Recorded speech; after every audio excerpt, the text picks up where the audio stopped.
केंद्र सरकारमध्ये नितीन गडकरी मंत्री आहेत. ते एखादं काम बारकाईनं करतात, त्यात स्वतःला गुंतवून घेतात. देशातले रस्ते सुधारण्यात गडकरींचं योगदान आहे हे मी संसदेतही सांगतो. हे विधान आहे राष्ट्रवादी काँग्रेस शरदचंद्र पवार पक्षाचे अध्यक्ष शरद पवार यांचं. पवारांनी कोल्हापूर दौरा करत विधानसभेची तयारी सुरू केली आहे.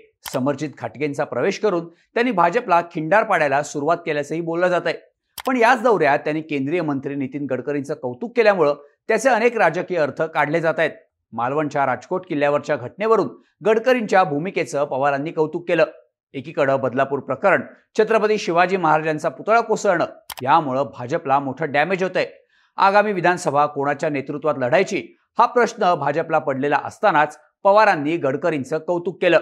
भाजपमध्ये नेतृत्व बदलाचे वारे वाहत असताना गडकरींचं कौतुक करून पवारांना नक्की कोणती गोष्ट साध्य करायची आहे, यातून पवार नेमके कोणते संकेत देत आहेत, पाहूया त्या व्हिडिओमधून. नमस्कार, मी शार्दूल आणि तुम्ही बघताय बोल भिडू. सगळ्यात आधी गडकरी काय म्हणाले आणि पवारांनी त्यांचं कसं कौतुक केलं ते बघूयात.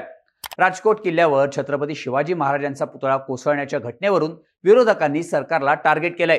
त्याचवेळी एका कार्यक्रमात बोलताना पुतळ्यात स्टेनलेस स्टीलचा वापर केला असता तर पुतळा कोसळला नसता, असं विधान केंद्रीय मंत्री नितीन गडकरींनी केलं. समुद्र किनाऱ्यावरच्या 30 किलोमीटर अंतरात असलेल्या बांधकामात स्टेनलेस स्टीलचा वापर केला जावा असा आपला नेहमीच आग्रह असतो. हे बांधकाम सुरक्षित समजलं जातं, शिवाय गंज लागण्याचीही भीती नसते, असं गडकरींनी म्हटलं. गडकरींच्या या विधानामुळे भाजप अडचणीत आल्याचं बोललं जात असतानाच कोल्हापुरात शरद पवारांनी पत्रकार परिषद घेत गडकरींचं कौतुक केलं. नितीन गडकरी हे केंद्र सरकारमध्ये मंत्री आहेत. ते प्रत्येक काम बारकाईनं करतात. त्या कामात ते स्वतःला गुंतवून घेतात.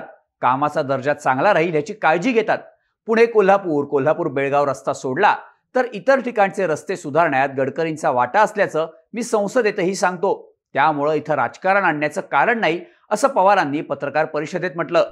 आता पवारांनी राजकारण आणण्याचं कारण नाही असं म्हटलं असलं तरी पवारांनी साधलेल्या या टायमिंगमुळे त्यामागची राजकीय कारणं शोधली जात आहेत. गडकरींचं कौतुक करून पवारांना नक्की काय सुचवायचंय, काय साध्य करायचंय हे सांगताना पहिला मुद्दा येतो तो म्हणजे भाजपच्या नेतृत्व बदलाच्या चर्चांना हवा देऊन फडणवीसांच्या राजकारणाला ब्रेक लावणं. 2009 नंतर राज्यातील गोपीनाथ मुंडे, नितीन गडकरी असे नेते राष्ट्रीय राजकारणात सक्रिय झाल्यामुळे राज्य भाजपचं नेतृत्व एकनाथ खडसेंसारख्या दिग्गज नेत्यांनी केलं. पण त्यांना साईडलाईन करत फडणवीसांनी हळूहळू राज्याच्या राजकारणात आपला जम बसवला. 2014च्या मोदी लाटेत राज्यात भाजपला मोठं यश मिळालं आणि देवेंद्र फडणवीस मुख्यमंत्री झाले. तेव्हापासून राज्य भाजपची एकहाती सूत्र फडणवीसांकडे असल्याचं पाहायला मिळतं. पण 2022 नंतर फडणवीसांच्या प्रतिमेला तडे जायला सुरुवात झाली. अजित पवारांना सोबत घेतल्यानं कोर भाजपचा मतदार नाराज झाला. तर दुसरीकडे मराठा आंदोलक जरांगे पाटील यांच्या मोर्चावर झालेला लाठीचार्ज यामुळे फडणवीसांच्या मराठा आरक्षणावरच्या भूमिकेवर प्रश्नचिन्ह निर्माण झालं. आता ही महिला अत्याचाराच्या घटनांवरून गृहमंत्री म्हणून फडणवीस अपयशी असल्याचं नरेटिव्ह विरोधक सेट करतायत. थोडक्यात राज्य भाजपचं नेतृत्व फडणवीसांकडे असल्यामुळं राज्यात भाजपचं मोठं नुकसान होत असल्याचं बोललं जात आहे. लोकसभा निवडणुकीत आलेल्या अपयशानंतर राज्य भाजपमध्ये नेतृत्व बदलाच्या चर्चा सुरू झाल्या. फडणवीसांना केंद्रात पाठवून राज्यात भाजप खांदेपालट करू शकतो अशा बातम्या यायला लागल्या. सध्या संघ राज्य भाजपमध्ये विशेष लक्ष घालत असल्यानं डॅमेज कंट्रोल करण्यासाठी संघ केंद्रातल्या नेत्याची महाराष्ट्र वापसी करणार असल्याचं बोललं गेलं. त्यातूनच राष्ट्रीय पातळीवरचा राज्यातला भाजपचा सॉफ्ट चेहरा म्हणून नितीन गडकरींचं नाव पुढे आलं. गडकरी आणि फडणवीस दोघांचीही संघाची पार्श्वभूमी राहिल्यानं फडणवीसांना रिप्लेसमेंट म्हणून गडकरी राज्यात येऊ शकतात असं सांगितलं जातं. गडकरींचा अजातशत्रू स्वभाव, सगळ्या पक्षातील नेत्यांशी असलेले चांगले संबंध, विकास पुरुष म्हणून त्यांची असलेली इमेज आणि राज्यातल्या कोणत्याही प्रकरणांचा थेट आरोप होत नसल्यामुळं राज्य भाजपचं नेतृत्व गडकरींकडे जाऊ शकतं अशा चर्चा आहेत. त्यामुळं असं झालं तर फडणवीसांच्या राज्यातल्या राजकारणाला तात्पुरता का होईना पण ब्रेक लागेल. त्यांचं राज्यातलं राजकीय भवितव्य धोक्यात येऊ शकतं अशा चर्चा होतात.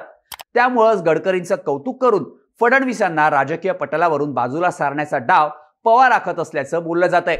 गडकरींचं कौतुक करून पवार साधत असलेला दुसरा डाव सांगितला जातो तो म्हणजे महायुतीत अस्वस्थता निर्माण करणं. सध्या महायुती विधानसभा एकत्र लढवणार असं भाष्य तिन्ही पक्षातले नेते करत असले तरी महायुतीत मुख्यमंत्री पदावरून चढाओढ असल्याचं सांगितलं जातं. मुख्यमंत्री पदासाठी एकनाथ शिंदे आणि देवेंद्र फडणवीस यांच्यात अंतर्गत स्पर्धा असल्याच्या बातम्या येतात. अजित पवारही शिंदे फडणवीसांपेक्षा सिनियर असल्यामुळे या स्पर्धेत असल्याचं सांगितलं जातं. त्यामुळे शिंदे, फडणवीस आणि अजित पवारांमध्ये असलेल्या चढाओढीमुळे आणि त्यांच्या नेत्यांनी एकमेकांवर केलेल्या टीकांमुळे महायुतीत अनरेस्ट असल्याचं रोज समोर येत आहे. थोडक्यात महायुतीची सत्ता आलीच तर अजित पवार, एकनाथ शिंदे आणि देवेंद्र फडणवीस यांच्यात मुख्यमंत्री पदासाठी असलेली स्पर्धा तीव्र होऊ शकते. पण मुख्यमंत्री पदासाठी भाजपकडून गडकरींना प्रोजेक्ट करण्यात आलं तर मात्र महायुतीतली धुसफूस विधानसभेआधीच दिसून येऊ शकते. नितीन गडकरी जर मुख्यमंत्री पदाचा चेहरा असतील तर ते ज्येष्ठता आणि इतर बाबतीत उजवे ठरत असल्यामुळे फडणवीसांसोबतच शिंदे, अजित पवारांच्या महत्वाकांक्षेलाही सुरुंग लागू शकतो. यातून अस्वस्थता वाढून त्याचा परिणाम महायुती फुटण्यातही बघायला मिळू शकतो. त्यामुळे गडकरींचं कौतुक करून महायुतीतला अंतर्गत संघर्ष वाढवण्याचा प्रयत्न शरद पवार करत असल्याच्या चर्चा होत आहेत. नितीन गडकरींचं कौतुक करून पवार साधत असलेला तिसरा आणि शेवटचा डाव सांगितला जातो तो म्हणजे ठाकरेंना इन्सिक्युअर करणं. सध्या महाविकास आघाडीत मुख्यमंत्री पदाच्या चेहऱ्यावरून काँग्रेस आणि शरद पवार गटाचं एकमत असल्याचं पाहायला मिळतं. महाविकास आघाडी हाच आमचा चेहरा असल्याचं काँग्रेस आणि शरद पवार गटाकडून सांगितलं जात आहे. शरद पवारांनीही पत्रकार परिषदेत 1977च्या लोकसभा निवडणुकांचा दाखला देत निवडणुकीनंतर संख्याबळावर नेतृत्वाबाबत निर्णय घ्यायचा असतो. अजून कशाचाही पत्ता नाही. महाविकास आघाडीला बहुमत मिळेल असं वातावरण आहे, पण मुख्यमंत्री पदाबाबत आत्ताच मांडणी करण्याची गरज नसल्याचं पवारांनी म्हटलं. पण ठाकरे गट मात्र मुख्यमंत्री पदाचा चेहरा जाहीर करण्याच्या भूमिकेवर आग्रही आहेत. स्वतः उद्धव ठाकरेंनी पवार आणि काँग्रेस नेत्यांसमोर मुख्यमंत्री पदाचा चेहरा जाहीर करण्याचं आवाहन केलं होतं. त्यामुळे उद्धव ठाकरे गट मुख्यमंत्री पदाच्या चेहऱ्यावर अडून बसल्याचं चित्र आहे. आता लोकसभेलाही काही जागांवरून उद्धव ठाकरे गटानं हट्टाची भूमिका घेतली होती. त्यामुळे येत्या काळात ठाकरे गटाचा हा हट्ट मोडून काढण्यासाठी शरद पवारांनी गडकरींचं कौतुक केल्याचं बोललं जातं. जर गडकरींच्या नेतृत्वात राज्यात भाजपला यश मिळालं तर आगामी काळात वेगळी राजकीय समीकरणं जुळवण्याचे संकेत पवार यातून देत असल्याच्या चर्चा आहेत. 2014लाही शरद पवारांनी सुरुवातीला भाजपला बाहेरून पाठिंबा देण्याची राजकीय खेळी खेळली होती. त्यामुळे आगामी काळात गडकरी जर महाराष्ट्राचे मुख्यमंत्री होणार असतील तर त्यांना आपण पाठिंबा देऊ शकतो असा अप्रत्यक्ष मेसेज देऊन ठाकरेंना इन्सिक्युअर करण्याचा डाव शरद पवार खेळत असल्याचं बोललं जात आहे. एकंदरीतच गडकरींच्या कामाचं कौतुक करत पवार त्यांच्या महाराष्ट्र वापसीच्या चर्चांना हवा देऊन राजकीय डाव साधत असल्याच्या चर्चा होत आहेत. याबद्दल तुम्हाला काय वाटतं? गडकरींचं कौतुक करून पवारांनी नक्की कोणते राजकीय डाव साधलेत? याबाबतची तुमची मतं आम्हाला कमेंट करून नक्की सांगा आणि अशाच माहितीपूर्ण व्हिडिओसाठी बोल भिडूच्या YouTube चॅनलला सबस्क्राईब करायला विसरू नका.